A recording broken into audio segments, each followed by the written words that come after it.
Welcome to the quiet space of Storyteller. If you're looking for a soothing story to lull you to sleep, you've come to the right place. Before we begin, press like, share and subscribe to the channel so you don't miss any stories. Where are you and what time did you watch this video? Please share below, I always read every comment. Now, lie back, close your eyes, relax your mind, and enter a strange journey where reality and the invisible seem to blend. Harmon House. Hello. When night falls, we often get a little scared for unknown reasons, right? Have you ever heard strange noises in your house when everyone has fallen asleep? Or have you wondered if there is a secret behind the thick layer of dust in old houses and rotten walls? Today, I will tell you a story. A story about an old house, a house that I bought, but when I entered, I was no longer myself. The Harmon House was an old Victorian house, built in the 19th century. The old brick walls, crooked windows, and grey-tiled roof were covered with a thick layer of dust. It is nestled in the middle of a quiet neighborhood, where time seems to stop. This house has been abandoned for nearly 20 years. Its previous owner suddenly left and never came back. I, a newly divorced person, looking for a fresh start.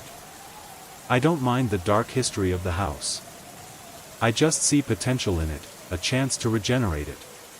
But when I entered, I felt something strange in the air. An indescribable feeling, as if this house was watching me. The walls seem not just rigid objects, but part of a living organism. After 3 weeks of renovation, the house still retains eerie feelings that I cannot explain. At night, when everything is quiet, I still feel someone is watching me. The noises were light, but echoed in the quiet space. Is it the sound of footsteps? Or is it something else? I don't know, I just know that something is changing in this house.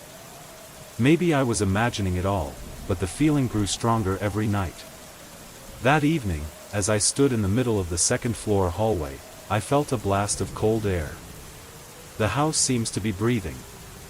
My footsteps echoed in the quiet space, as if the house was listening to my every step. The dim light from the fogged windows shines in, creating ghosts passing by. I looked down and saw my reflection on the old wooden floor. Suddenly, I heard the wind blowing through the window, but unlike normal winds, this wind brought strange sounds, whispers that I couldn't understand. I stood still, not daring to move. One morning, I decided to renovate the damaged ceiling. As I began to pry away the plaster, a strange outline appeared under the plaster. My heart pounded, and I realized I was detecting something unusual. Not an ordinary crack, but a floor trap, a trap that was not in the blueprints. That strange feeling rose within me again. There is nothing on the blueprints about a space above this ceiling. I decided to open the trap, even though my mind told me not to. But something compelled me, as if the house wanted me to do so. When I pulled the metal ring, the air in the room became heavy. A blast of cold air poured out from inside, carrying with it the smell of mustiness and decades of isolation. I entered a small space, only big enough for one person to fit through. My flashlight shined, and I discovered a small, bumpy hallway. This is no ordinary attic space, it feels like a forgotten space, long ago cut off from the rest of the house.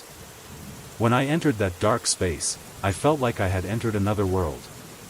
The objects are covered under a yellowing white cloth, rustic wooden boxes are piled up. These items are not ordinary furniture. They are like forgotten things, hidden so no one can see them.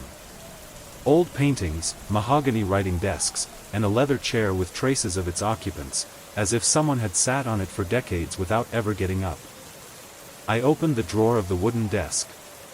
It slid out smoothly, and inside was nothing but an old letter cutter, some yellowed parchment, and a small box.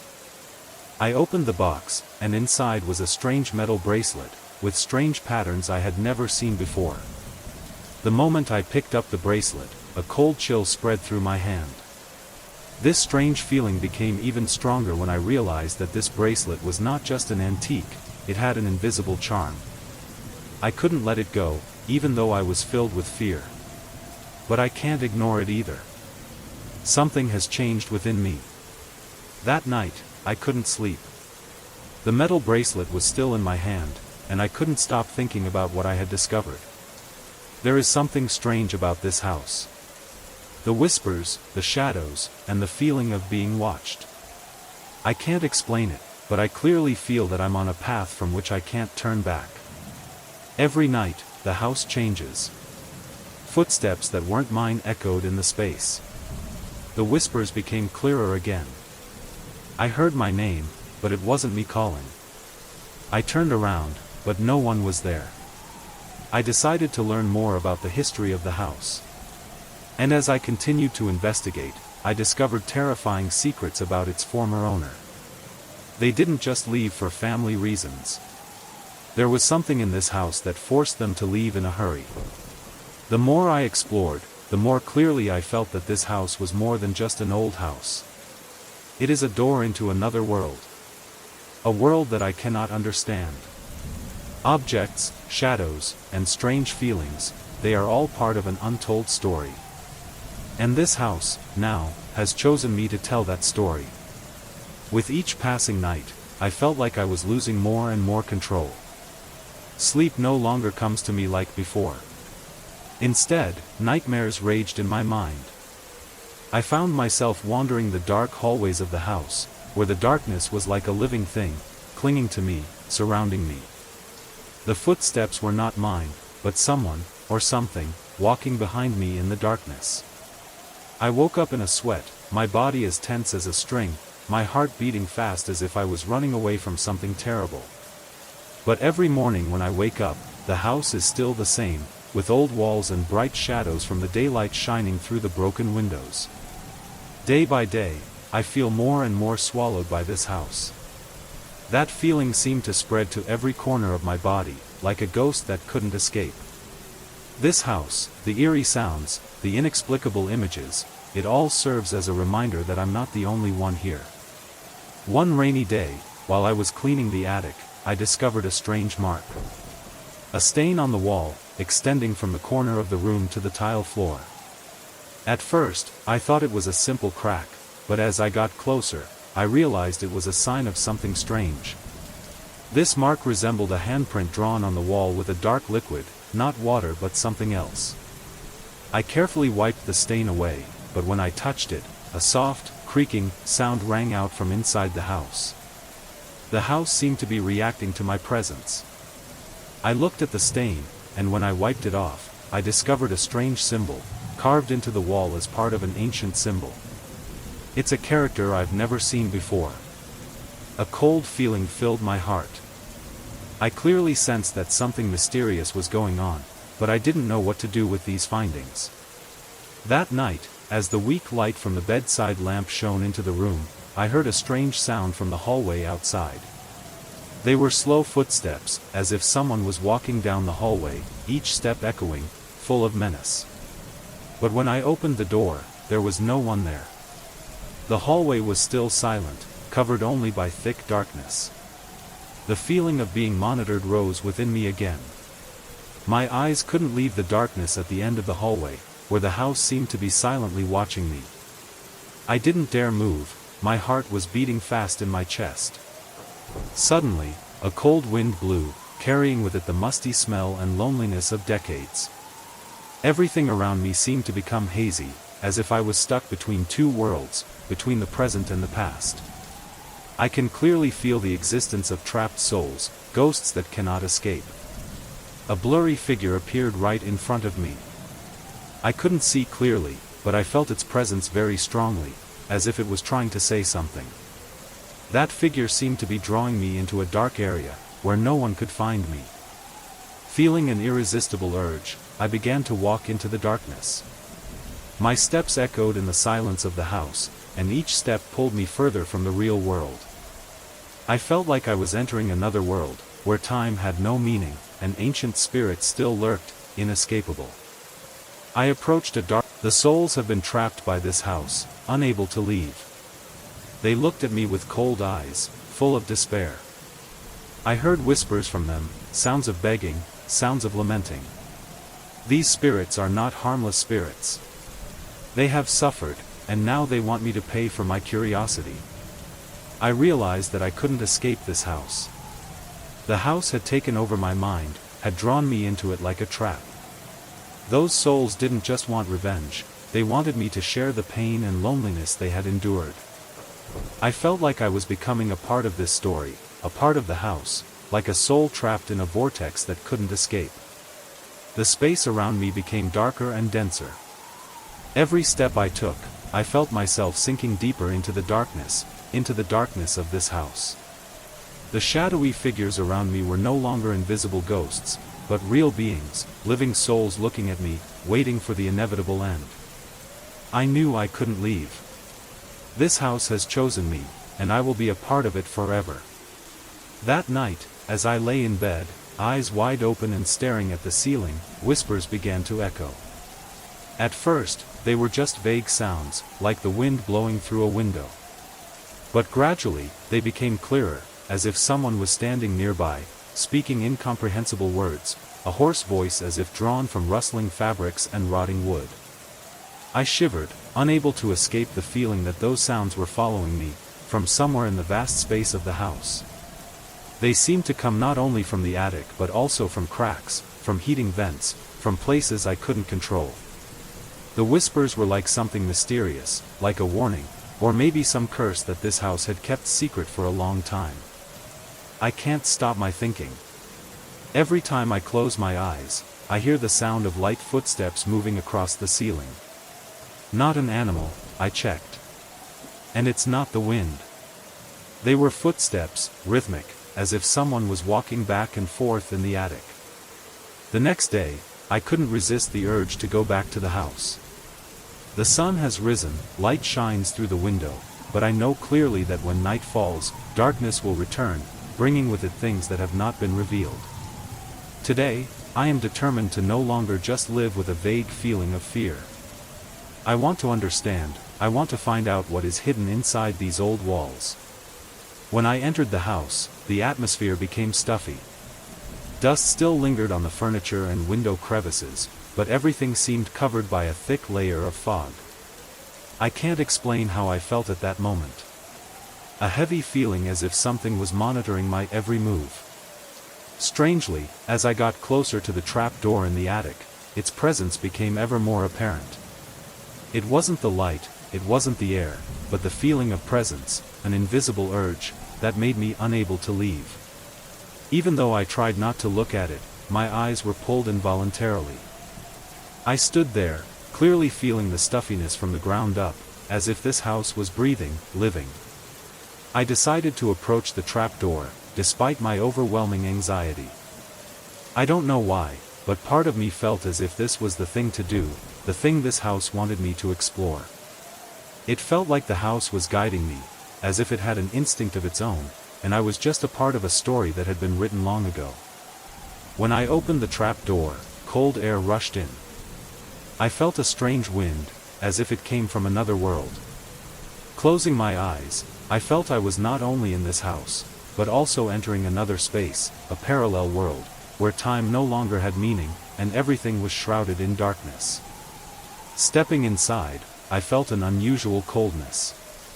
It felt like I was in a long abandoned space, where there was no life, no sound other than the wind blowing through the old windows. But when I touched the wall, I felt a strange heat, as if something was moving inside the walls. I continued walking in, each step echoing in the empty space. The light from the flashlight shined through the dark corners, and I saw a strange object lying on the floor. It was a wooden box, intricately carved, with patterns I had never seen before. I opened the box, and inside was a painting that had faded with time. The painting depicts a middle-aged man with gloomy eyes. His face seemed cold, but also full of obsession. Those eyes seemed to be looking at me, following my every move, and even though the painting was old, life still lingered in it.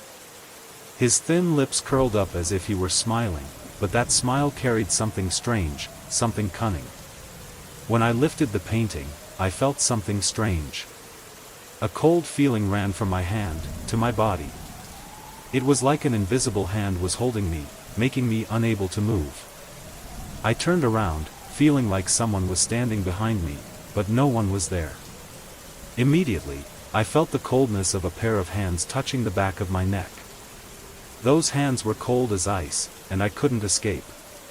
This feeling was horrifying, as if I was being squeezed by someone, unable to breathe.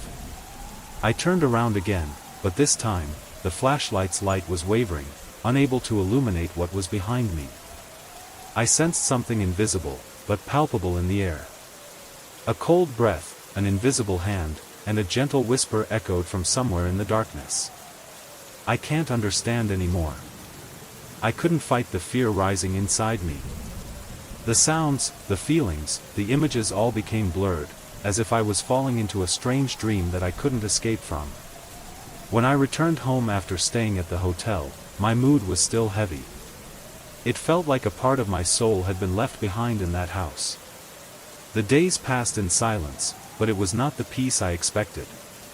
Everything seemed so quiet that I began to wonder if what I was experiencing was simply caused by stress and isolation. But then, one day, when I returned to the house to continue renovating, I found the diary. It was not the diary I had seen before, in the overturned chest, but had a similar leather cover, with dust marks as if it had been there for a long time. I couldn't resist the urge to open it, as soon as I saw the faded name on the cover. Opening the diary, I immediately recognized the familiar handwriting. It was part of life in this house, of the people who had been here. The lines are hastily written and disorderly, showing the writer's hysteria.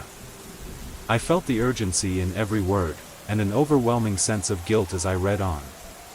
The first page describes a strange experiment, involving thinning the veil between worlds.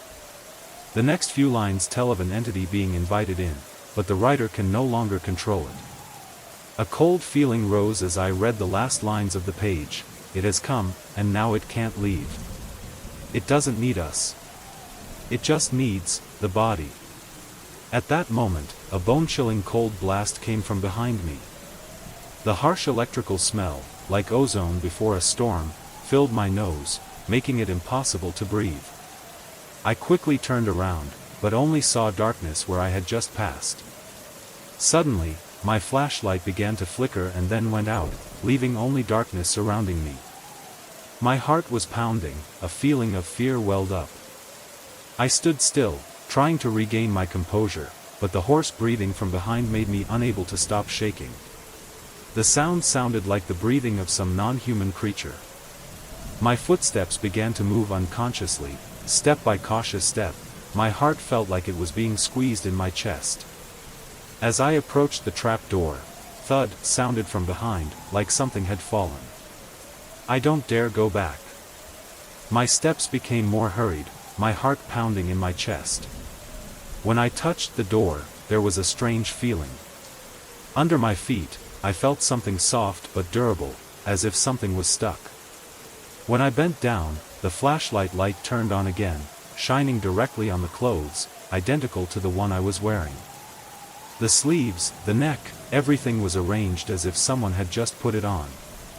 My eyes widened when I realized it. The clothes weren't just simple items, they seemed to be controlled by an invisible body. A strange feeling enveloped me, and I couldn't control it anymore. Light footsteps, shadowy figures, and vague whispers began to surround me again. Unable to bear it any longer, I rushed, pulled the shutter back forcefully and felt that something had begun to follow me, invisible but still present in the air. As I ran down the stairs, everything started to blur. My memories became blurry. I remember standing in the driveway, clutching my keys, my palms indented with tension. But that vague feeling still can't leave me. A deep haunting of what I saw in that house still follows me. After 2 nights staying in the hotel, I returned to the house, determined to face my fears. But as soon as I entered the room in the attic, I saw the old diary lying on the nightstand. It was not the diary I had left behind, but a copy, identical to what I had seen in that house. The pages still contain hysterical lines about strange experiments, about the existence of entities that they cannot control. Finally, I realized that I couldn't escape this house. It has taken over my mind, woven into my memories and deepest fears. The strange sounds and images were all just parts of a larger entity that I couldn't fully understand. And maybe I'll never get out again.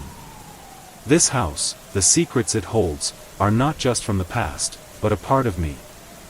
And it will continue to follow me, no matter how hard I try to run away. When I returned to the Harmon house, it wasn't because I still wanted to live there, but because I couldn't leave it. I had to understand everything, had to understand what was in that attic space, what had been invited in decades ago, and was waiting for the right ships to take it. I convinced myself that knowledge, however terrible, was better than ignorance. The sun rose as I drove through the deserted roads, seeing my reflection in the windshield, the clock on the car chiming exactly 6 a.m. As I approached the house, I saw a figure standing at the upstairs window. It raised its hand in a gesture I couldn't quite explain, as if a greeting or a summons. I knew for sure that its face was almost identical to mine, but there was something imperfect, a slight deviation but clear enough for me to notice. It's me, but it's not entirely me. I couldn't be certain, but I knew that the shadow didn't just reflect someone like me. It was a copy, something that had replaced me that I couldn't fully understand yet. It was waiting for me, as if it knew I would return. A cold feeling ran down my spine as I entered the house, the massive oak door squeaking as I pushed it open. The house was still there, cold and silent, as if the very air inside didn't want me to enter. I looked up, through the window, and saw something moving in the darkness, a figure dressed like me, a shape vaguely like me but lacking life. Its movements seemed too precise, like a programmed replica, but lacking human spontaneity. I feel frustration in my chest when I think about this. Determined to go in, I couldn't turn back anymore. This house, with all its mystery and fear, still holds me. That feeling started when I first entered, and now it's only gotten stronger. The whispers, the strange figures, all seem to be backing me into a corner. This house is not a place to live, but a place for me to understand buried secrets. When I went up to the attic, my footsteps echoed in the empty space, every sound muffled by something invisible. It felt like I was entering a space outside the real world, where time no longer had any meaning. The painting, the strange footprints on the floor, and the unexplained events, they were all just part of the game this house was playing with me. A noise rang out, not from far away, but right behind me.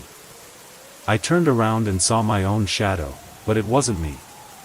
It was a clone, a lifeless figure, standing and looking at me from the corner of the dark room. Its eyes weren't quite like mine, they were empty, like something had been stolen from me, but couldn't be perfect. I realized that I couldn't escape this house. It took me, and now I am a part of it. The secrets in the attic weren't just things hidden in the dark but a living entity, something I couldn't control. This time, I can't run away. I don't have the strength to run away anymore. Everything was too late. While I was standing in the dark, this house once again showed its cruelty, making me realize that everything I had experienced was just part of a larger plan, a trap I had unwittingly fallen into. As I went back to record these memories, I began to realize that this house was not just an old house, but a machine, an entity that could manipulate time and space, to hide the dark secrets it had kept buried for decades. And perhaps, those secrets will never be decoded, just because I was not strong enough to face it from the beginning. In the end, I wondered if I could get out of here. But as I stood there, taking in the gaze of my doppelganger in the darkness, I realized something: I would never be able to leave again. This house has captured me, and I will stay here forever, a part of its story. The feeling of being watched didn't leave me, no matter how hard I tried to analyze everything rationally. The stained glass window where Saint Sebastian was executed is now more than just a painting. The saint's eyes, originally made of glass, no longer seemed to be inanimate objects.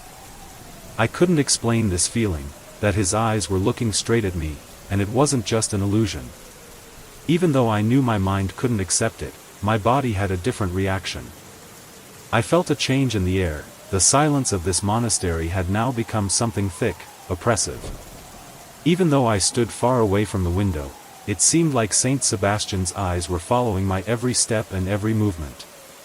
I couldn't take it anymore, my arms were shaking as I lowered the camera and turned to leave. Cold sweat ran down my back, and my heart was beating so fast it felt like it was about to burst out of my chest. At that moment, I realized that I was no longer in the world I knew. Monastery of Saint Bartholomew, with its ancient paintings and cold stone walls, is not a place to study architecture. It is not a historical building. It is a place of inexplicable entities, where memories, spirits, and other things, perhaps those that were invited in long ago, persist, lurking in the shadows. I returned to the main hallway where I had begun my journey in the monastery. The feeling of being watched still hasn't left me. Whispers began to echo in the quiet space, as if someone was calling my name, or saying something incomprehensible. The voice was not human, but something else, an old voice, as if it had been buried in these stone walls for centuries. I can't determine where they are coming from. It could be from the walls, from the stone shelves associated with the history of the monastery. But it doesn't stop there. Strange words, distorted syllables, flashed through my head, like an inevitable curse. I felt the coldness not from the air but from inside me, from my soul. I tried to find the reason for those sounds. Maybe it's from the loopholes in the monastery, maybe it's the oldness of this place, causing it to make strange noises. But the rational part of me, the part that had always kept me grounded and reasoned with everything, couldn't come up with any reasonable explanations.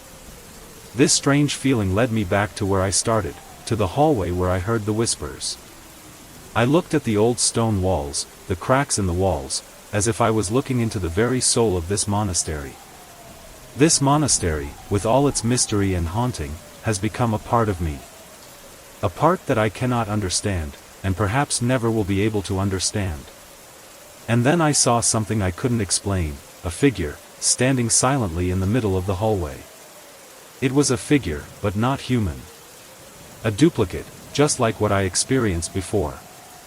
I couldn't take my eyes off it, even though I knew that this wasn't just an illusion.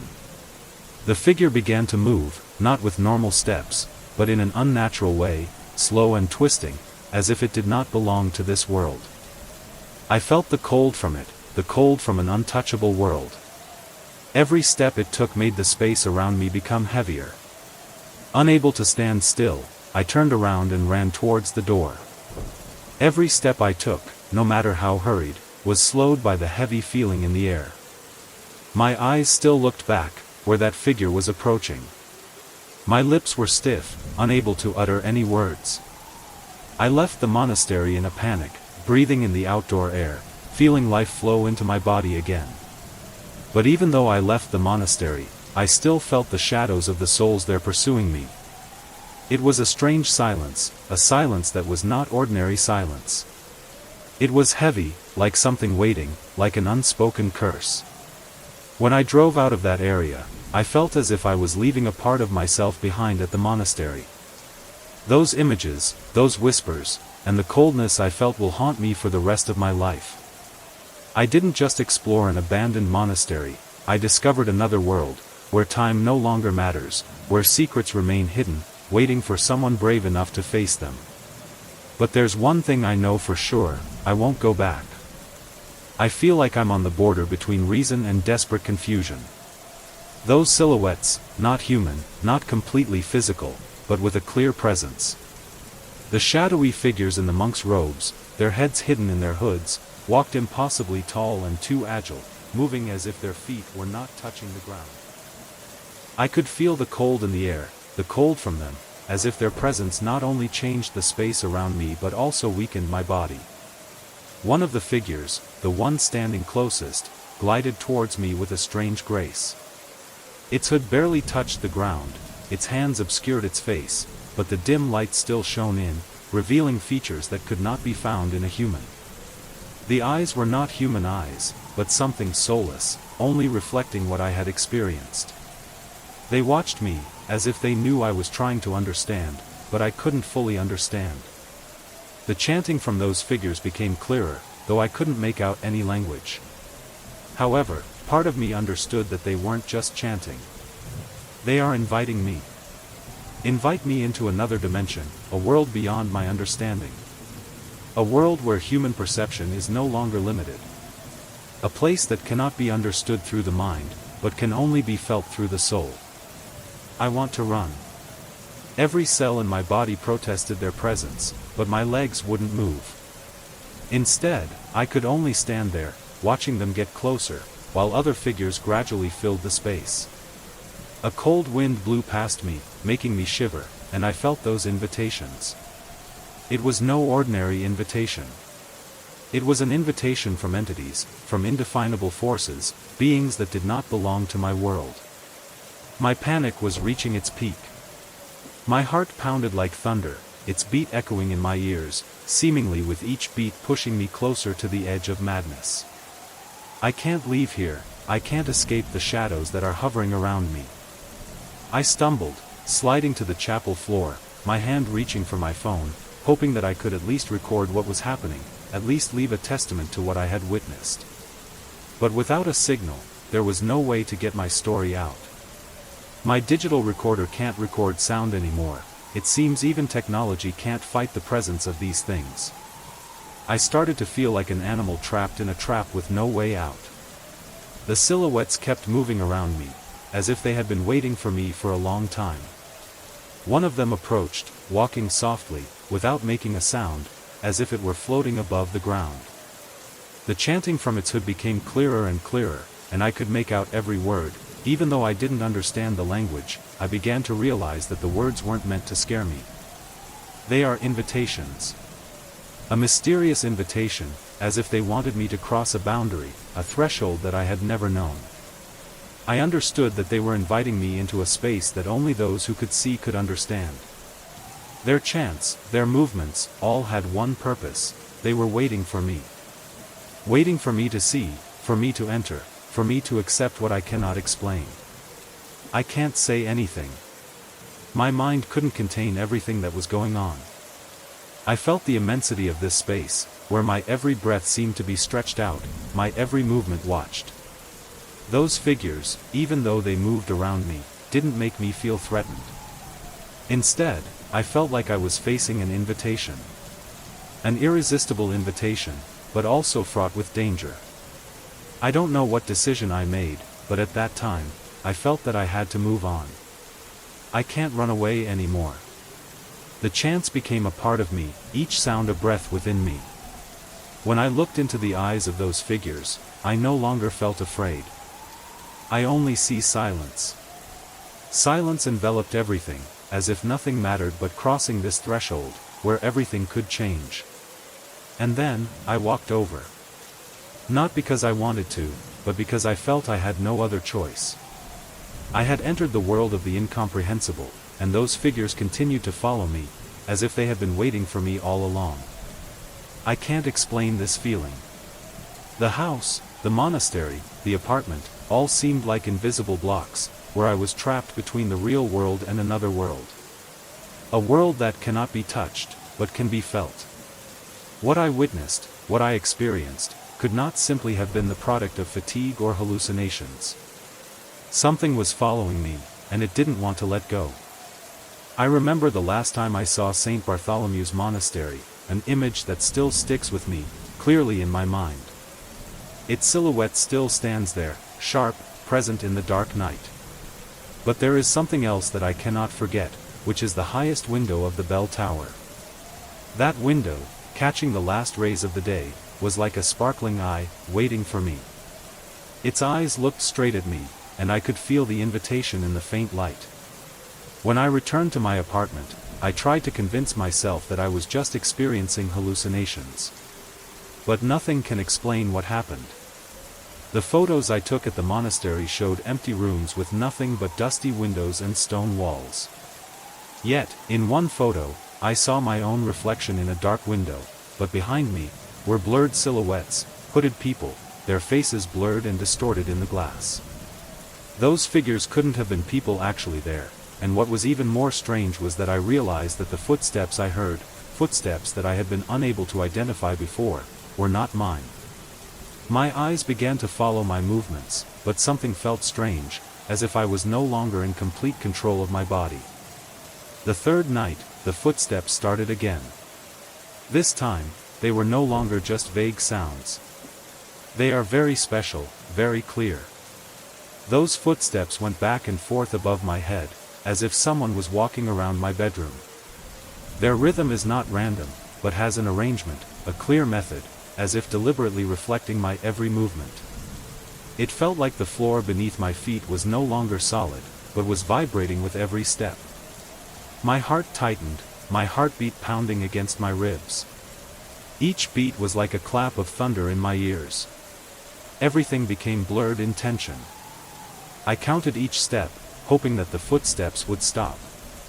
But no. The footsteps continued, and then, with a dragging sound, a door slammed shut. No one came in, no one came out, but the sound continued. With trembling hands, I picked up the glass of water on the nightstand.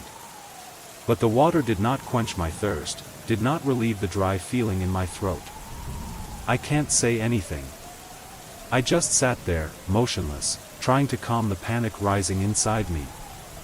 I asked my neighbors about the previous tenant, but they couldn't give me any reliable information. Everything seems blurry and unclear. The apartment I live in, with its thin walls between me and the apartment next door, is not as safe a place as I thought it would be. It becomes a membrane between worlds. And that world is not the world I knew. Every night, I hear sounds. Footstep. The sound of dragging objects. The door slammed shut. They became more and more obvious, and I couldn't find any scientific reason to explain them. My feelings became sharp, and I could no longer deceive myself. I can't shake what's going on. Those silhouettes, those footsteps, those whispers, they all really exist. And they are waiting for me. Those prayers, those chants, those footsteps, it all seemed to have been waiting for me. Maybe they started long before I realized, maybe they lived within the monastery walls, in apartments I couldn't understand. And now, they have followed me home. I don't know what to do next. Those silhouettes, those entities, are no longer just imaginations. They are a part of me. A part that I cannot escape, no matter how hard I try. They have been waiting for a long time and now, they have found me. The feeling of insecurity does not leave me. As I stood at the entrance of the apartment, the weak flashlight light gliding across the walls, I couldn't shake the thought that there was something lurking under the dust, under the seemingly harmless layers of this house. Even though my property manager had assured me that no one was in the apartment next door, and even though I had received confirmation that no one had been there in years, I couldn't shake the feeling that something was quietly watching me, waiting for me. Panic began to pile up on me. I can't lie to myself anymore. Although I tried to convince myself that the strange noises, footsteps, and furniture movements were just the aging of the house or normal physical phenomena, something was wrong. Every step on the floor, every whisper, they were too real, too strong, they couldn't be just my imagination. When I walked up the stairs, each step was like a symphony of noises, strange creaking sounds, constantly echoing in the quiet space. Every step is a part of discovery, a part of moving towards something I cannot explain. However, as soon as I stopped in front of the bedroom door, a shiver suddenly came over me as I noticed something unusual. The master bedroom door stood there, wide open like an invitation. I entered, flashlight in hand illuminating the corners of the room, but when my light fell into a dark corner, I saw a strange image. A man sat on the couch, his face was not the one I had imagined, but another version, a version that was not mine, but had features eerily similar to mine. His eyes that had seen too much, shone with an understanding, something I couldn't explain. Blurred images from my memories gradually flared up. I realized that I wasn't just seeing a man, but myself, or maybe a clone of me. It wasn't an illusion, but something truly present, as if this room was reflecting a version of me, an altered version, not me, but not completely not me either. I couldn't stand still, the feeling of suffocation began to overwhelm me. I backed away, but couldn't leave. Those eyes still followed me, seemingly knowing every move and every gesture I made. I felt trapped in an inescapable game, a game I couldn't fully understand. But I also know that I can't go back. I got in too deep. Silence, once again, enveloped me. I backed away, going down the stairs, but my steps didn't seem entirely mine anymore. Every step felt heavy, as if the stones under my feet were no longer solid. I felt a change in the space, an invisible but clear change, as if everything was moving, watching me. But when I left the monastery, I couldn't shake the feeling that it was still watching me. The house, not a place to live, but an entity, caught me, permeated me, as part of an inevitable existence. That night, when I looked in the mirror, I saw my eyes watching me, as if something else was looking through them, something that had been with me since I ran down the mountain road. And I know that thing is still waiting. I couldn't run away from that house, from the silhouettes it created. It had me, made me a part of it, and I couldn't back out. Every night, when I hear footsteps in the apartment, I no longer wonder if it's a raccoon or the water system. I knew full well that it was something else, something I couldn't escape. The monastery, the house, the figures, all are part of the unfinished story, and I am part of it. A part that cannot be left, a part that cannot be explained. When I looked in the bathroom mirror, I noticed something I had long overlooked. Familiar facial expressions, a similarity I couldn't have imagined, but then everything started to connect. My jaw, my eyes, their delicate combination, they all reflected another face, one I didn't immediately recognize. Only after I looked at myself in the mirror did I realize the undeniable resemblance, Richard Keller. He was the person I had been searching for in my family research, but not through research documents, but through my own memories.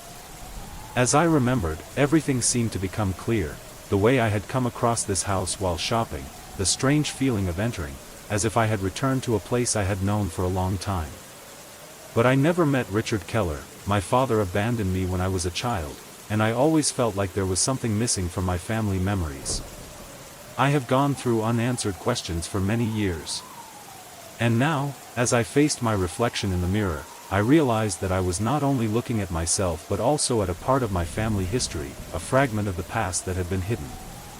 Richard Keller is not only someone I've never met, but he's also a part of a story I don't fully understand. That evening, when I was packing my things and preparing to leave this place, a feeling of insecurity suddenly overwhelmed me. It wasn't coming from the apartment next door, but from my own room. It felt like someone was watching me, not from the windows or glass surfaces, but from the walls, from the air around me. I can't explain it, but I clearly feel that presence. Last night, I heard footsteps, but not the footsteps of living people. They seemed different, very different. Unlike the sounds of people walking on the floor, they were strange noises, as if something invisible was moving back and forth, examining every hidden corner of the room. Every step serves as a reminder of an inexplicable presence. When I left my apartment, I couldn't shake that feeling.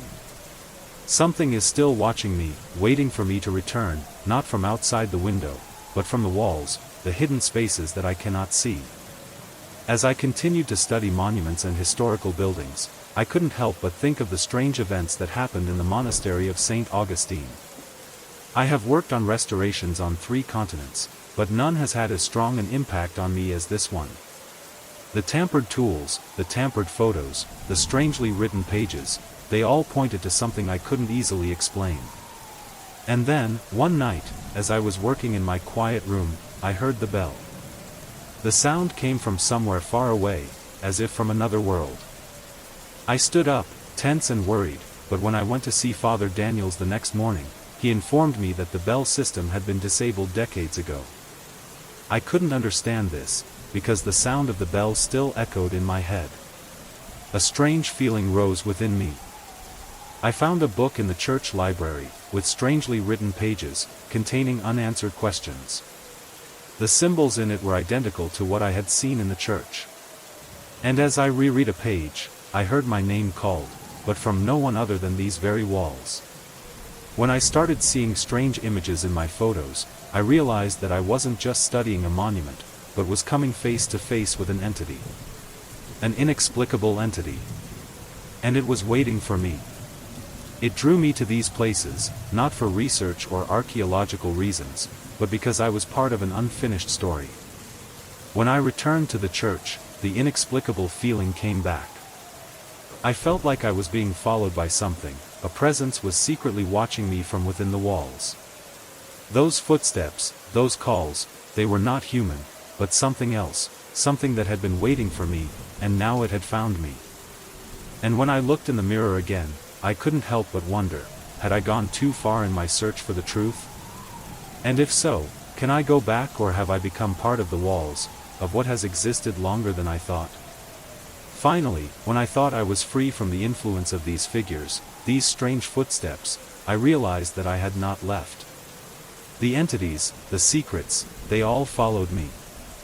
And I can't help but wonder, am I truly saved, or just a part of their story? They wait for me, and I will never be able to escape them.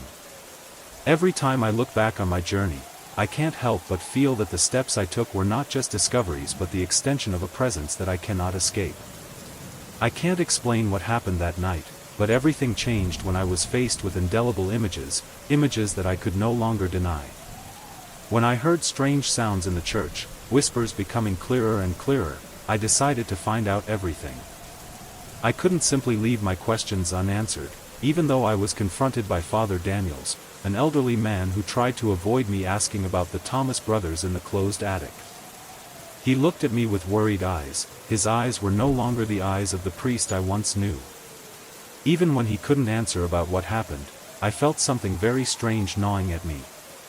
Even though he tried to reassure me, saying it was all due to improper thinking, I couldn't ignore the signs in the church. Tools, recovery items were disturbed, and a small bell was engraved with symbols of unknown origin. They are not the symbols I know, but something else, a hidden virus, that has entered this place and is now quietly spreading to every corner of the church. After my meeting with Father Daniels, I couldn't calm down. I returned to the church, clutching the crowbar in my tool bag, and felt no fear, just a strong urge to discover what was buried in that attic. The attic door was at the top of the spiral staircase, narrow and old, but nothing could stop me now. I went through each step, sweating profusely, the weak flashlight light shining into the cracks in the wall, revealing strange images that I couldn't explain. When I opened the attic door, a cold wind rushed in, carrying with it the smell of something ancient, like the smell of deep earth. My flashlight illuminated the dark corners, and I saw a small bell, engraved with symbols similar to those I had seen in the church. Strange sounds began to sound, but not from outside objects, but from the air, from these very walls. They seemed to be whispering to me. Stepping inside, I realized that this space is more than just an attic. It is a door to another world, a world that cannot be reached by reason. The images, the sounds, they were not hallucinations or temporary insanity. I feel as if this reality is starting to change, being distorted and warped in a way I cannot control. As I stood in the middle of the room, a figure suddenly appeared. It wasn't human, but a fragment of reality, something beyond the world I knew. A man, or perhaps a clone of me, was standing facing me. His face is not mine, but it looks eerily similar to mine. His eyes looked at me, not with curiosity, but with a deep understanding, as if he knew me better than I knew myself. When I looked into his eyes, I felt a numbness. That shadow was not just an illusion, but a part of this reality, a reality from which I could not escape. He didn't say anything, but I could feel the invitation in his eyes. An invitation for me to enter another world, a world beyond human understanding, where everything can change and be distorted in ways that cannot be explained. Even though I knew I couldn't escape him, I still felt an urge to run away. I couldn't face this truth, couldn't accept that I had become part of something I couldn't understand. But no matter how I ran, I couldn't escape him. He's been here for a long time, and now, I'm part of that world. I no longer wonder if I can get out. My steps are no longer mine. The feeling of being watched was not just a fantasy, but a real presence, waiting for me from behind, from the walls, from dark corners I couldn't see. I had crossed the threshold from which I could not return, and the sounds, the figures, were now a part of me. They are waiting for me. They knew I was coming back, and when I looked in the mirror again, I realized there was something else looking through my eyes. Something has been following me since I entered this house, since I entered the monastery, and now, it has become a part of me. That thing was not a ghost, but a part of this reality, a part that I could not separate from. I cannot understand why this strange coincidence exists. The questions in my head gradually formed an unsolvable web, and I felt myself being drawn into a whirlwind from which I could not escape. I walked through the empty hotel rooms, each step becoming heavier and heavier. The air seemed compressed, as if every corner of this hotel had a presence, an invisible but very clear force, pulling me down. When I realized I had gone too deep, unclear memories of inexplicable things began to come back. My eyes landed on the photo on the bulletin board. They were pictures of the hotel staff, but the strange thing was that my face appeared in them. I've never worked here, I can't work here. But that's me. And I never thought there would be something like me. My expression in the photo was blank, my eyes so dark and filled with emptiness that it was unrecognizable. I felt my body go cold, and everything around me seemed to start spinning. The feeling of drifting, something like a wave of despair, came. I don't know if this is real or a strange dream I can't get out of. I turned around, my hands trembling as I grabbed the door frame. Everything seemed to shrink, as if this room, this whole hotel, was sucking me in. There is no more space for reason. I didn't hear him approaching. The maintenance man's presence startled me, as if he had appeared from the shadows of the hallway. He stood there, quietly, leaning on the mop. His appearance was unlike anyone I had met over the years. Instead, he had a weathered look, like someone who had lived too long in this world and other worlds. He suggested walls, connections that I couldn't fully understand, but still felt drawn into. His words seemed to have an invisible power, as if he himself were a part of these walls, of everything that had ever happened in the Echo Harbor Hotel. When I asked him about the exit, he just shook his head slowly and said nothing more. Exits are relative, he said, some people find them easily, others never. A seemingly simple statement, but like an incomprehensible prophecy. I didn't know if he had seen things I hadn't seen yet, but I clearly sensed that his words were more than just advice. They are instructions from another place, an invisible world. Just then, a door slammed shut behind him, and when I turned around, he was gone. His appearance faded into the darkness, as if he himself was a part of it, an indispensable part of this hotel. As I continued my journey, I felt like I was being backed into a corner, a path I couldn't get out of. I try not to let the whispers in this space dominate. I tried not to let the stealth of the strange figures disorient me. But one thing became clear, I couldn't leave this place. As I walked through the long, dark hallways, I couldn't help but feel that something was watching me. The steps are not mine, the silhouettes are not mine. They are always there, as part of this space, waiting for me to return. I cannot escape them. And when I look at the walls, when I look at the reflections in the mirror or the window, I realize that it's not just me here. Other entities have lived in this place, have existed in this hotel for a long time, and I have been a part of that story. I no longer wonder if I can get out. Because I know one thing, I can't leave. Part 48, Invisible Doors. I couldn't escape that feeling, a strange feeling that this space, this hotel, was pulling me back. At first, I thought it was simply a hallucination caused by stress, sleepless nights and work pressure. But now, everything was clear, and I could no longer deny the reality. The Echo Harbor Hotel was no ordinary place. It was an entity, a haunted structure, a space where time and space had been warped, holding me in an invisible trap from which I could not escape. The door of the hotel room opened and I found myself facing an inexplicable space. A typewriter lies on the table, the words are unfinished as part of an unfinished story. A page was torn out, my notes about the restoration of the Echo Harbor Hotel were still there, and I realized that I had written them, details about the structure and restoration, things I never remembered doing. But what was even scarier was the existence of a photo in the room, of myself, in a hotel manager's uniform from a time I couldn't remember. Looking in the mirror, I saw my face, but it was a changed face, haggard and empty. My eyes were no longer mine. There was a delay in my movements in the mirror, as if I was seeing a copy of myself, a copy that was not me. I felt like I couldn't breathe as everything around me seemed to revolve around me.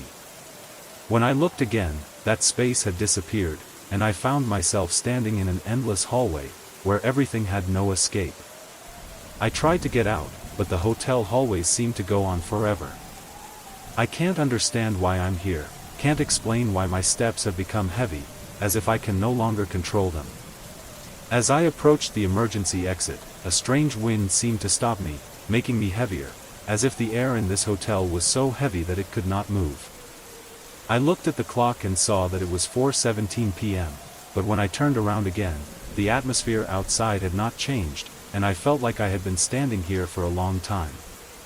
My lungs were tense and painful, but something deep inside me forced me to continue. When I left the hotel, I ran to my car, my legs shaking, feeling the cold air from outside seeping into my body. But when I looked back in the rearview mirror, I saw the hotel still standing there, motionless and silent. Nothing had changed. Even though I left there, a part of me still can't escape. I left the hotel behind, the crimson corridors and breathing walls, but in my dreams I still walked through them. Those hallways, endlessly long, filled with dark windows, where my silhouette always appeared, lurking behind every reflective surface. My dreams are no longer the hallways of the hotel, but the hallways of my mind. It's a never-ending loop, a never-completed review. Every time I look in the mirror, I see myself in the hotel manager's uniform, my eyes patient and waiting for me to come back, because I know that I haven't really left. And then, when I left the Echo Harbor project, when I submitted my resignation letter citing health concerns, I thought I was free from this obsession. But the reality is, I never really left. The hallways still follow me, and I know that, sooner or later, they will all lead back to that hotel, a place I cannot leave behind, no matter how hard I try. The feeling was unmistakable, something that was not light, not darkness, but a mysterious presence was waiting for me, and I could no longer ignore that feeling. The 13th floor, a part of the building that I thought was forgotten, abandoned. All explanations for its disappearance, for its incompleteness, now seemed to be mere excuses. That night, as I stood before the door of the 13th floor, I realized that I had entered another world, a space completely different from any part of this hotel. The atmosphere in the corridor of the 13th floor has a unique quality. The smell of vanilla and sandalwood mixed in the air, creating a stuffy feeling, as if something had been brewing in here for a long time. The brass doors, numbers 1301, 1302, 1303, were all engraved with strange symbols, not the usual room numbers I was familiar with. It felt like I had entered another dimension, beyond the normal physical laws of the building.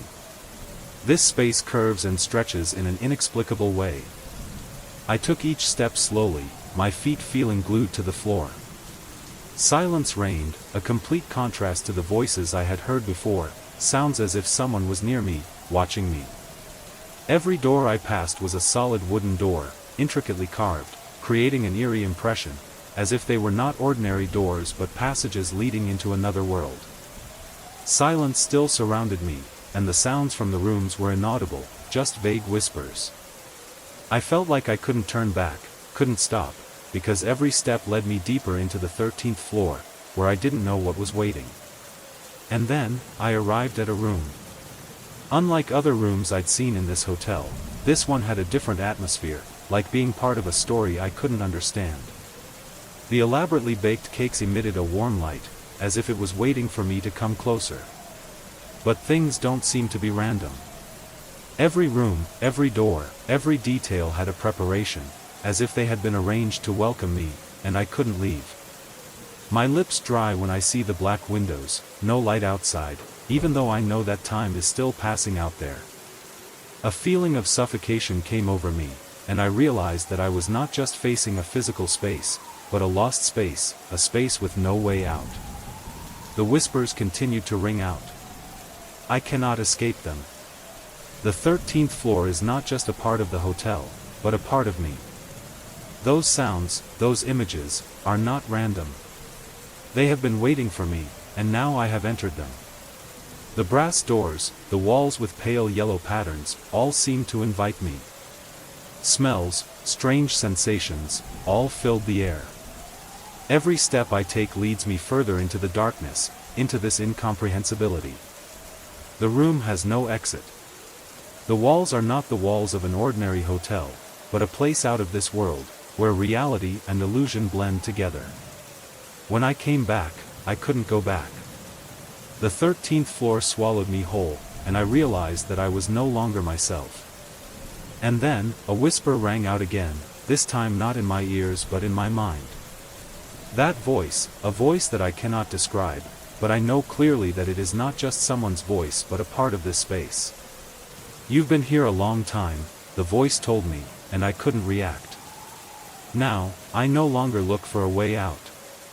The 13th floor is not a place to escape. It's a part of me, and I can't leave it. It has been waiting for me, like a secret long hidden within these walls. And I, now, am part of a story that never ends. Every door I open, every step I take, I know that I will never leave. The whispers will always continue, and I will always be a part of this place. The 13th floor is not a forgotten floor, but a floor that exists to wait for me, to keep me, forever. I stood there, looking at a blank wall that I couldn't explain, and a strange feeling came over me. Something's not right. It's not just hallucinations or fatigue anymore. There was something truly inexplicable that was pushing me forward, making me unable to take my eyes off the number 1307 engraved on the concrete. It was too strange a coincidence to ignore. As I bent down, my eyes caught something I could not have imagined. A single coffee cup lay on the floor beneath the marks of my fingers. But underneath the coffee cup, amid the light layer of dust, is something else. A dry piece of bone, clearly new, with no layer of dust to show it had been here for a long time. A feeling of dread immediately overwhelmed me. Those bones weren't just part of any pile of bricks or building materials. It was a part of the story that I didn't know about. I felt coldness running down my spine, and something seemed to grab me from behind. I turned around again, looking for a reasonable explanation, but all there was silence. My footsteps, now like an echo in this empty space, began to echo in my head. There was a presence that passed through this place, a presence that left its mark. I couldn't shake the feeling that I was lost in a place just out of reach, where time and space no longer held clear boundaries. The hallways of this hotel, every step I took, now felt like a maze I couldn't escape. Something was hidden here, and I started digging into it without knowing what I was uncovering. Even though I try to explain everything rationally, I cannot deny the truth I feel every step of the way. My marks on the floor, marks I couldn't explain, led me to questions I couldn't answer. Strange presences in empty rooms, shadowy figures that I couldn't touch, all seemed to lead me to a point of no return. These walls, these hallways, all contain a story. A story not mine, but of those who have been here before. And I, now, am part of that story. Not because I made a choice, but because I couldn't escape it. As I continued to walk in these dark hallways, a feeling of suffocation took over. I realized I had gone too far. There was no way out, no other choice but to keep moving forward, even though I couldn't understand all that was happening. Everything, every feeling, pointed out that I had become a part of this space. Footsteps, sounds that I couldn't explain, all led me into a never-ending loop. I can't run away from it anymore. Those images, those traces, all lead me back to where I started. The doors slammed shut behind me, and this space enveloped me again. This time, there is no reason to refuse it. I realized that the presence I felt was not just that of ghosts or hallucinations. It is part of this reality, a reality that I cannot escape. The traces, the feelings, all indicated that I had gone too far into a world of no return. And now, here I stand, facing a reality I cannot understand, in a space that has held me tight for so long. This story is not over yet. With every step I took, the feeling of that presence became clearer. Not loneliness in an abandoned house, but the presence of something inexplicable, inescapable. The obsession of the 13th floor is deeply ingrained in every cell of my being. The noises, the footsteps on the ceiling, and now the strange light on the television screen in my room, all felt like part of a play that had been staged a long time ago. When I came back that night, I couldn't help but feel the change in the air. The 13th floor is not just a forgotten floor. It's not a forgotten floor due to a design error. It was a trap, a place created to trap curious souls like me who came here looking for answers, and then got trapped inside. Like the walls in this hotel, I can't deny the truth I don't want to face. Every night, the footsteps on the ceiling became clearer and clearer, closer to me. It's not just me living in this, there's something else, something that's been waiting for me for a long time. Empty doors, moldy walls, spaces that seem to never change. But everything has changed. The 13th floor has been here for a long time. And now, I am a part of it. The truth I had to face was undeniable. The traces left on the floor, the items of unknown origin, all led me to a conclusion I didn't want to think about. Apartment 1307, although seemingly empty for many years, is now more than just a house. It is part of a cycle, part of a dark truth that has been kept hidden for too long.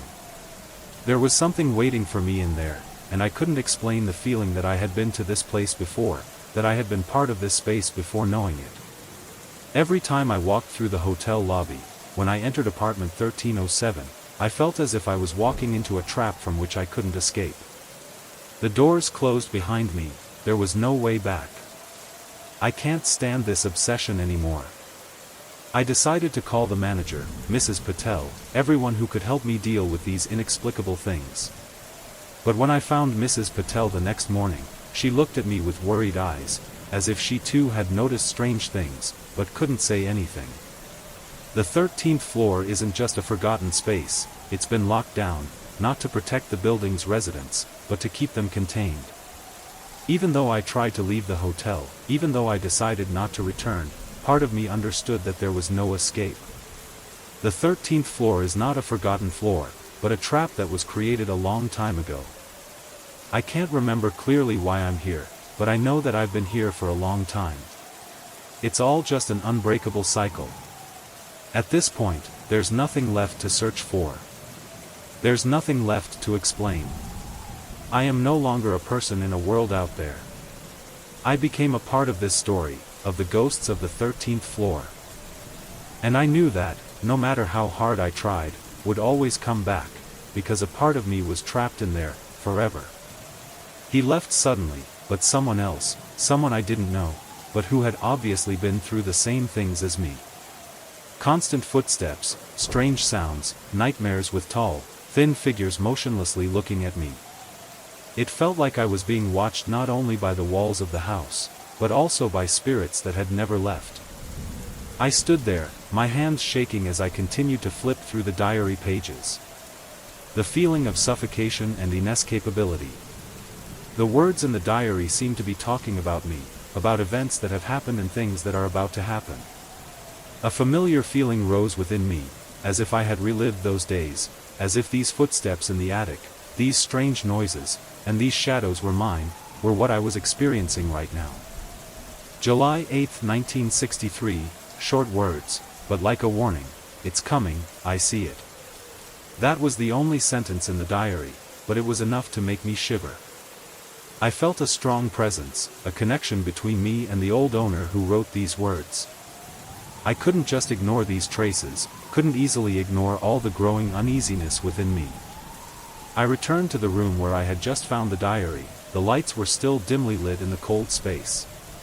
Faint light shines through the windows, casting strange shadows on the floor, as if ghosts from the past are returning. With every step I took, I couldn't escape the feeling that I was walking into a trap that had been woven long ago.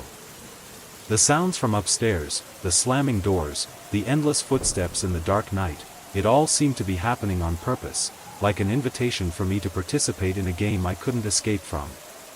This nightmare is not just a dream, it has become a reality.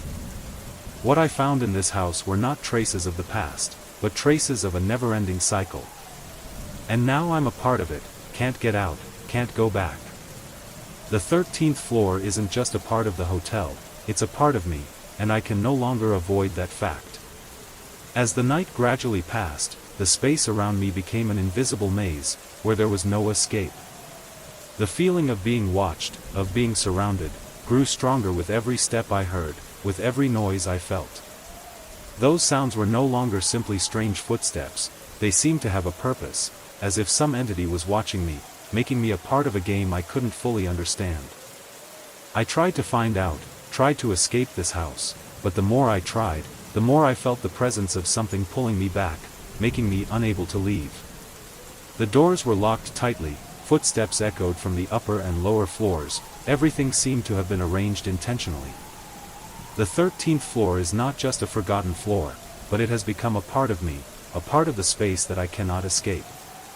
As I tried to move through the house, I realized that space is more than simply a physical structure. It has its own power and consciousness. The cracks in the wall, the haunting shadows, all had a purpose, they were leading me to an inevitable end. I can't explain why the house has such a strong impact, but I feel that I am not alone in this space. Events seem to be getting closer and closer to the point of no return.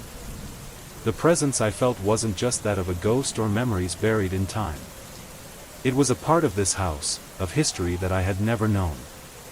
The tall and thin shadow I saw in the dream, the footsteps walking back and forth in the house, they were not random. They had a purpose. This house has been built to hide a truth that I am trying to uncover. Every time I try to move through a hallway, every time I enter a room, I am not only facing a physical space but also an invisible entity, waiting for me, patiently waiting for me to get to this point. Every step, every sound leads me to an irreversible conclusion.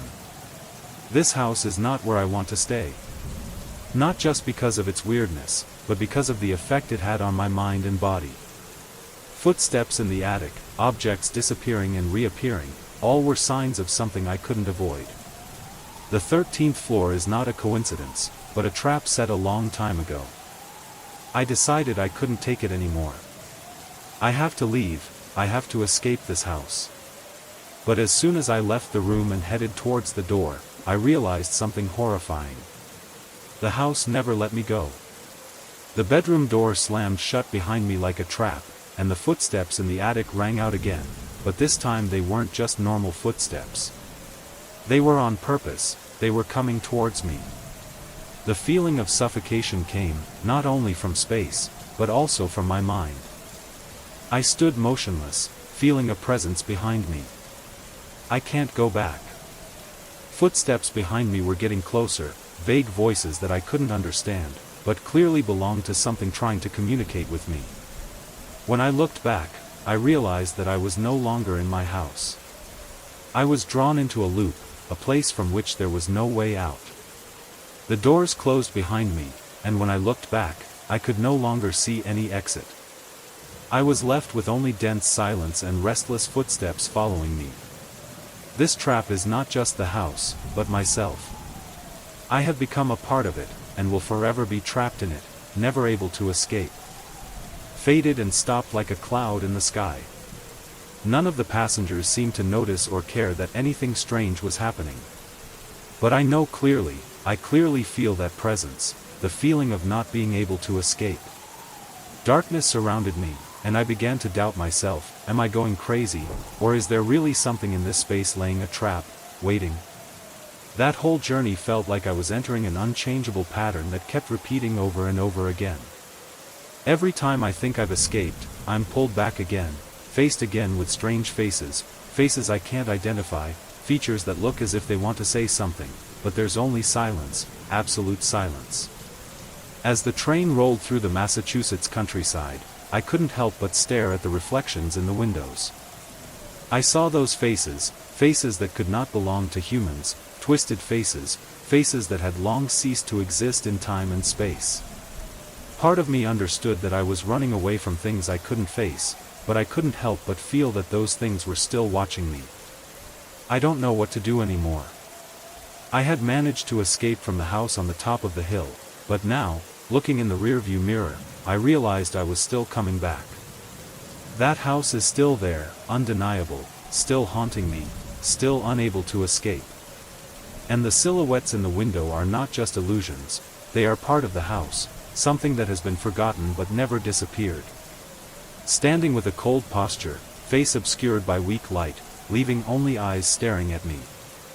Those were the eyes I had seen before, those eyes, they followed me all the way from my old house to the trains and now this museum room. Every detail, every silhouette I see through the glass, is not real. They faded, then reappeared, each time darker and gloomier. This time, I couldn't convince myself anymore.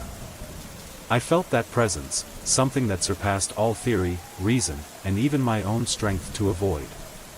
Those eyes could not belong to a human being, could not be a ghost, but another existence, something that existed in space and time that I could not understand. And it knows me. It's waiting for me. The whole room was so quiet that you could hear your breathing. The paintings hanging on the walls, strange works of art from the Renaissance, all seemed to begin to move, each stroke seemed to change, to bend to an imperceptible rhythm, as if they were alive, watching me. I turned around, but that image was still there, in the corner of the room, in every reflection of me on the glass panels. Small sounds echoed from the marble, from each wall, as if they were carrying buried stories, stories of lost people, and secrets that no one dared reveal. I can't stand it anymore. I ran out of the room and hurried down the hallway, my eyes seeing everything like an illusion. My every step seemed to make no progress, I just ran in an endless circle, like the hallways in an old house. I don't know what I'm avoiding, but I know one thing, the decisions I made were not mine. The choices I thought I had turned out to be just parts of a larger story I couldn't understand. And now, I live in a world where everything is controlled by an invisible, irresistible presence. Compared to where I left it before. That hand, it couldn't be just the effect of a gust of wind or a small change in temperature. It has moved. Not much, but enough for me to feel its presence. Life seemed to be oozing from the cracks of the dark marble, little by little. I looked at that frame, my heart pounded. In that moment, I was no longer a researcher. I am no longer an archaeologist or an art restorer. I'm just a man bound by a haunting gaze, a gaze that has followed me through sleepless nights and unanswered questions. It's not a work of art. It was a creature, something slowly breathing, waiting, moving in the darkness. A feeling of bewilderment overwhelmed me, as I began to realize that what I was studying, what I had been viewing as a classical sculpture, all along, might not be the art I had thought. It can be a door, an entrance to something else. Am I standing on the threshold of something I cannot understand? Or am I so tired, so immersed in work that my mind has mixed reality with illusion? These questions pounded into my head at a speed I couldn't control. I left the lab, my hands shaking, not because of the cold in the room, but because of an invisible feeling surrounding me, weighing me down. I know I can't go on like this anymore. But no matter how I ran, no matter what I did, I couldn't escape that shadow, the shadow of the statue, of the unanswered questions, of what was waiting for me behind those cracks. I went back to the office of Sebastian Miller, who had worked on this work before me, and his notes were still in the folders Eliza had left behind. Shady records, disturbing details about how the work transformed, studies of strange chemical compounds, and bizarre conversations about creating life from stone. I couldn't ignore them, because they were like a warning, like a letter from the future, from a reality I didn't want to know. I've come here, and I can't go back. This statue is not just stone. It is a living entity. A door between our world and something else, something that won't stop until it finishes what it started. And I am just a part of this story, an inseparable part, whether I like it or not. Grew stronger as I stood still in that room, a strange feeling permeating the air, as if everything in this space was trying to tell me something, but couldn't or didn't want to. The paintings on the wall continued to look at me, their eyes more than mere strokes. I can feel the life hidden in their eyes, as if they are watching me, knowing every step I take, every breath I take. The door closed behind me, but I couldn't turn back. The air in the room became heavy and I could feel the cold wind blowing through the cracks in the ancient walls. The musty smell from old wood seems to cover everything. Misorganized wooden cabinets, objects of unknown purpose, all seemed to be placed here as part of a puzzle that I couldn't solve. I continued walking inside, clutching the notebook tightly, the strange feeling becoming more and more apparent. Every step I took, I could feel the eyes of the paintings following me. Each drawing made me feel heavier, as if they were gradually invading the space around me. I couldn't stop, I couldn't retreat, but I felt like I couldn't keep moving forward anymore. I stopped in front of a large portrait. The face of the person in the painting seemed to be smiling with a meaningful smile, but his eyes were not those of a normal person. It looked at me with an awareness I couldn't explain. These paintings, along with the surrounding objects, are all like links in an invisible circle that I cannot break. Suddenly, a small noise rang out behind me, causing me to turn around immediately. The door I had just passed through was slowly opening, and the darkness in the room seemed to begin to spill out, pulling me into it. Just in that moment, I realized that I was no longer alone in this space. The feeling of being watched, became a reality. The whole room seemed to be breathing with me. The feeling grew stronger, as if something invisible was moving in the darkness, pulling me into a nightmare I couldn't escape. And I never went back. I left everything behind, notes, unfinished items, and memories I couldn't erase. That room, Blackwood Manor, is a place where nothing truly dies, everything continues to exist in a temporary state, a permanent entity yearning for recognition but forever held back by managers like me who dare to disturb the delicate balance that the Blackwood family has preserved for generations. As I drove away from that mansion the next morning, I felt a brief sense of relief, but I couldn't escape the feeling that everything I left behind continued to watch over me. The footsteps, the sounds, the looks from the portraits, they are not just memories, but something real left in the space. That feeling of presence has never left me, and every time I look in the mirror or hear a slight noise, I can feel that presence again, almost immediately. With each passing day, I wonder if I can truly escape what happened in Blackwood Manor. I am not sure I can live peacefully without facing the truth, that I have released the entities that exist between the material and the immaterial, which I have disturbed in my attempt to restore what has been forgotten. Objects are no longer objects. They have become a part of me, an inseparable part, and perhaps, that is why I cannot stop hearing the scratching sounds, the gentle whispers, or the cold feeling that continues to cling to me every time I pass by mirrors or look at myself in windows. I can't answer that question, whether I truly escaped Blackwood Manor or not, because deep down, I know that what I left behind there will always stick with me, forever. My heart was pounding in my chest, I didn't dare breathe loudly so as not to make any noise. I lay there, eyes wide open, trying to distinguish between reality and the nightmare that was haunting me. Those shadows are not hallucinations. Not only did they glide past the windows, but it was as if they were surrounding the house, exploring every corner, looking for an entrance. Every time I tried to look outside, I saw a figure passing by, tall, thin and empty, not of this world. Right now, I can't distinguish between what is real and what is a product of my imagination. Suddenly, I heard the floorboards creak under my feet, like someone was walking right below my room. I didn't dare move, I could only breathe lightly to keep quiet.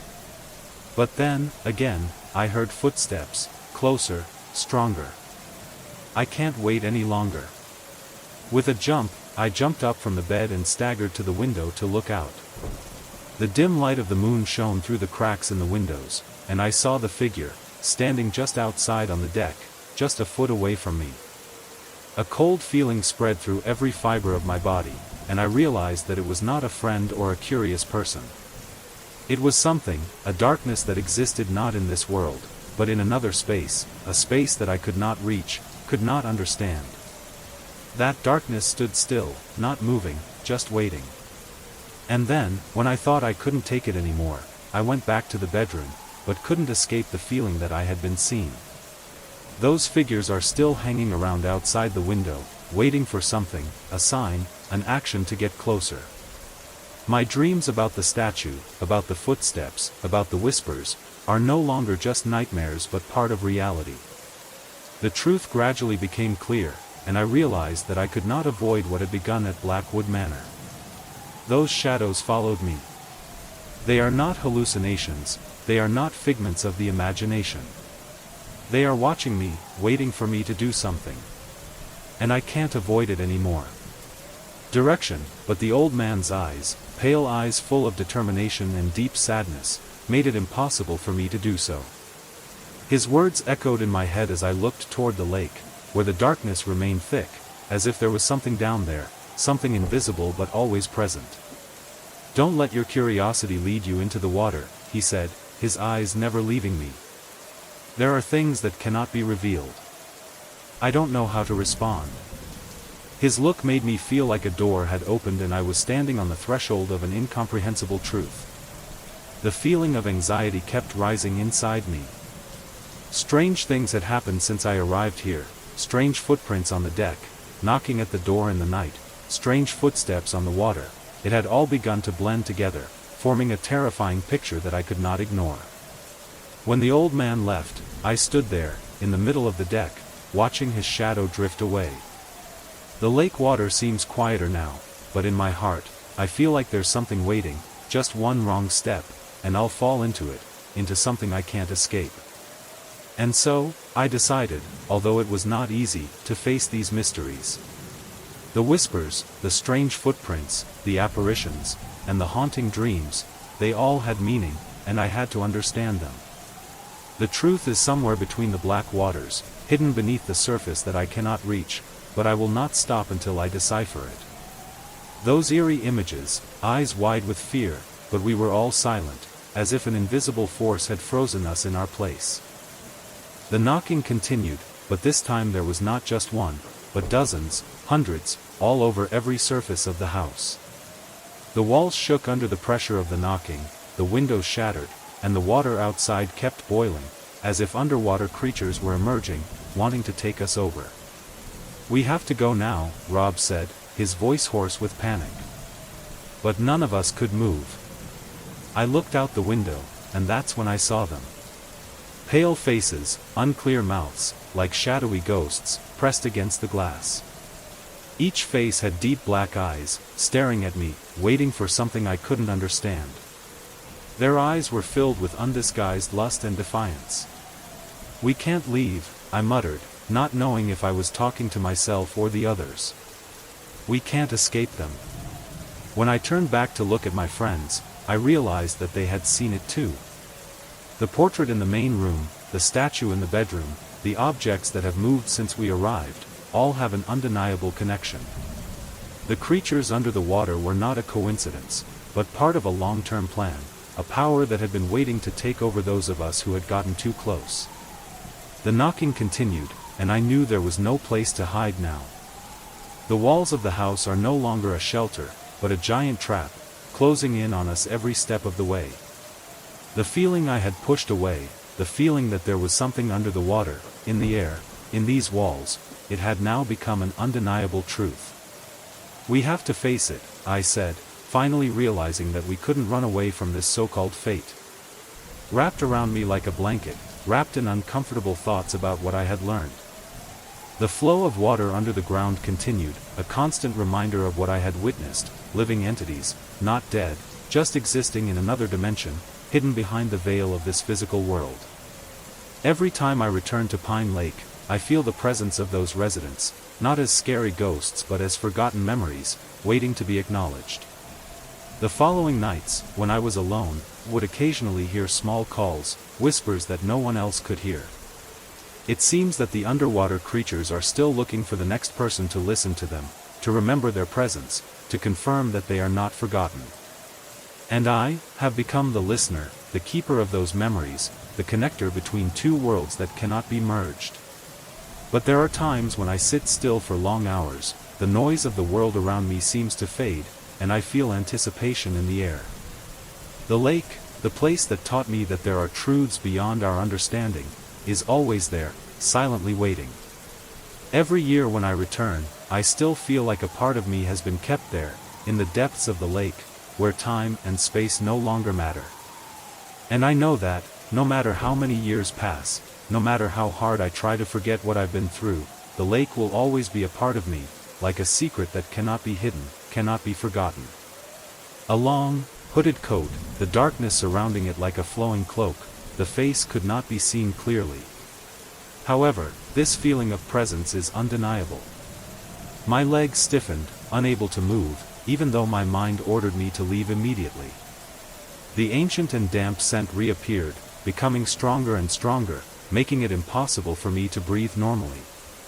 The figure stood there, silent, as if waiting for something. I pressed hard on the flashlight handle, scanning the space, but the light only reflected into the shadows, unable to illuminate whatever was waiting in the hidden corner. Under the flickering light, I saw that figure again, standing a little closer, but still not moving. It seemed like it didn't want me to see clearly, it just wanted to be a shadow, invisible but unable to escape observation. The scent of damp earth filled the air again, making me feel like I was surrounded in a space that did not belong to me. The noise of the garage became strange, it seemed like the floorboards under my feet were starting to creak, as if something was moving underneath. Every time I look back, that figure is somewhere else, always far away, always untouchable but strangely close. I felt something huge hovering around me, waiting for me to do something, but I couldn't figure out what it was. I began to feel its presence more deeply, like an intrusion into my private space. The chandelier began to flicker, the light flickering in the space as if signaling a change in the atmosphere. This feeling cannot be put into words. That shadow still stood there, not moving, like an invisible eye watching me. Even though I wanted to run away, I couldn't move. The feeling of it, the presence of it, took hold of me. Even though there were many times I wondered about strange things, about what happened in the quiet hours of the night, I was never prepared for this moment. When the light finally shined in, when the figure stepped out of the darkness, I didn't know if it was actually a person or something else entirely. But I know that what happened was more than just paranoia. It's really here. Every step I took led me here, to a moment where I couldn't stop, couldn't escape. The darkness around me seemed to seep into my body, not just the coldness of the air but the fear that surrounded me, tightening every nerve in my body, forcing me to face the irreversible truth. That entity, standing before me, was not a person. It was out of this world, and I could feel it. There were no eyes, just deep dark sockets, like bottomless pits that sucked me in, but they knew I was here, knew I was scared. That feeling, that wordless understanding, is something I cannot explain. Each breath I took became heavier, as if the air in the room had become thick, impenetrable. I couldn't move, my body seemed frozen in a state of paralysis, locked between a living world and something else. That black shadow stood in front of me, but didn't move, just waiting, as if telling me something that I couldn't hear, but I understood. And then, it started moving, slowly but surely. I couldn't take my eyes off it, even though every instinct in me called me to run, to hide, but I stood there, unable to do anything but face it. It involved doing nothing, just standing there, but in that inseparable gaze, I knew that I was being controlled, that I was very close to a truth that I could never forget. Time seemed to stop, there was nothing left but the sound of my heart beating loudly in my chest and the sound of my breathing in that cold space. That shadow is no longer just a shape, but a presence, a memory of something that once lived, that once existed but is now imprisoned in eternal darkness. And then, it disappeared, but the feeling of that presence remained. Even though I don't see it anymore, I know it's still there, watching, waiting. This truth will never leave me. This feeling still prevails in every family. The mirror, according to legend, is an object that carries the souls of the deceased. Each generation of the family has suffered from its influence, without even knowing it. The mirror not only reflects images but also has the ability to reflect the spiritual parts of the person looking at it, the dark parts, the fears that person cannot face. Little did I know that when I hung it in my bedroom, I was inviting a part of myself I had never met. I didn't realize that those hands, those feelings, were not illusions but signs of a presence gradually expanding in my space, in my mind.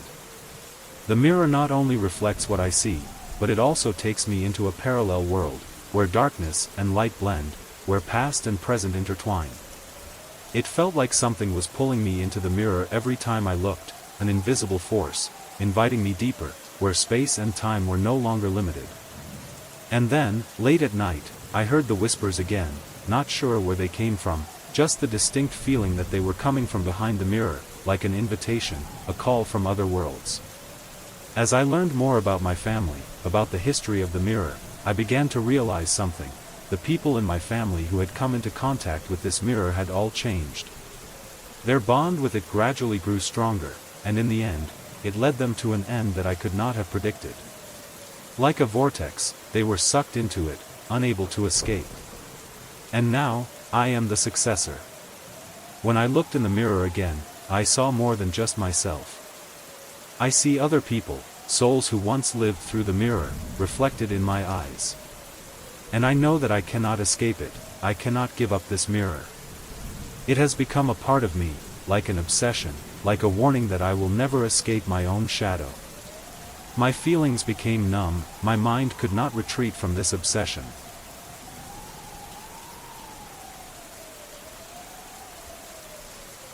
I sat in the cabin, trying to figure out the reason for the strange things that were happening, but each time I tried to explain them, they became more puzzling and absurd.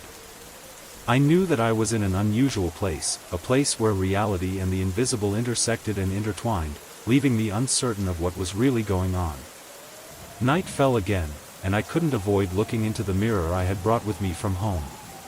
Every time I looked at it, I saw not only my own reflection but also blurred images, faces that weren't mine, silhouettes that moved, as if they were waiting for me to enter their space. Hands, long fingers, touched me from the other side, as if they were trying to penetrate the surface of the glass, pulling me in. I can't turn off this feeling. Every night, these shadows appeared, as if they were waiting for me, not to kill me, but to possess me, to continue their existence in my world. Questions kept swirling in my head, but there were no answers. There was only silence and the clinging of creatures that I couldn't understand, couldn't explain. As each day passed, I began to feel like I no longer fully belonged in this world. Waking up in the cabin in the mornings, no one around, just the cold and silence. And in those quiet moments, I can feel their presence, the creatures, the shadows, the presences that are still there, still waiting. Have I become part of that world where time is no longer the way I understand it? Have I opened a door that cannot be closed? Or am I slowly being sucked into a never-ending nightmare, where I can't escape, where I'm no longer myself? That feeling became more and more clear to me. I am no longer a bystander, watching from afar. When that deformed hand pointed towards me, I understood that I was more than just an observer, a storyteller. I was called to participate, to be a part of something bigger, something darker, something inescapable. These creatures, these shadows, are not my enemies, but my guides. They don't want to kill me, they wanted me to tell their story. They wanted me to be a part of the eternity they were waiting to share with the world. Inescapable, inexplicable feeling as each word, each letter written, seemed to be opening the door to an inevitable presence. They are not just images in the mirror or inaudible whispers in the night. They are forgotten memories, untold stories. As I sat there, on the cabin floor, I no longer felt loneliness or fear but just a profound understanding that I was beginning to understand something larger than myself. Every word I write is a step into this world where I am no longer an outsider. True to their whispers, we were here first, and we will remain later. This story truly brings the feeling of being drawn into a mysterious world, where the line between reality and the supernatural becomes blurred, making it impossible to distinguish between truth and illusion. It is a surreal experience, where writing becomes a bridge between two worlds, a physical world and a shadow world. Voices, fingerprints, and invisible presences are like constantly haunting shadows, drawing the writer into a universe where he becomes part of the story, not just telling it but living it. The change in the cabin, when things return to normal, is only temporary. It never stopped haunting, and the feeling of being watched continued to exist. The stories, the whispers, will continue to live on the page, in the minds of writers and readers, creating a constant flow of fear and curiosity. The writer becomes part of this process, whether he wants it or not, and he knows that this connection cannot be severed. The stories he tells will carry traces of things that happened in that cabin, things that he could not fully understand. So today's story has ended. Thank you for taking the time to listen until the end. Hope this story has brought you unforgettable emotions. Don't forget to like, share and subscribe to the channel so you don't miss the next interesting stories. See you in the next video.